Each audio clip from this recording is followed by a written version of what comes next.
દેવ, મહાદેવ, સ્વામી, સાચું કહેજો, તમે મને કેટલો પ્રેમ કરો છો? ખરેખર પુરુષ પાસે આ પ્રશ્નનો ક્યારે જવાબ હોતો જ નથી. કારણ શું ખબર છે? જવાબ નથી હોતો એનું પણ કારણ છે. જે વસ્તુને ભેગી કરી શકાય, જે વસ્તુને વહેંચી શકાય, જેના ભાગ પાડી શકાય, એના માટે જવાબ હોય. કોઈ વસ્તુનો ભાગાકાર કરવો હોય તો જવાબ આવે 0 છે કે 1 છે. પણ પ્રેમ એ કોઈ વહેંચવાની, લેવાની, દેવાની, કહેવાની વસ્તુ જ નથી. એ તો અવર્ણનીય ભાવ છે.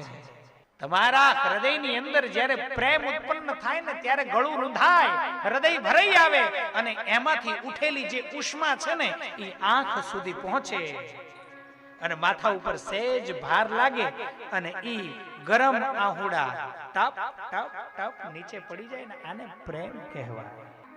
મળે નજરું ને જડે અશરું, એ નિશાની સાચા પ્રેમની છે. મહાદેવની મૂર્તિમાં જોતા હોય, રાધા કૃષ્ણની મૂર્તિની સામે ઊભા હોય અને એની મૂર્તિમાં, એની આંખમાં આંખ મળે અને આપણી આંખમાંથી એક ટીપું પડી જાય ને ઈ તમારો એના પ્રત્યેનો પ્રેમ છે. અને પ્રેમ સદા સર્વદા એક સરખો જ હોય, એમાં ક્યાંય વધઘટ હોય નહીં.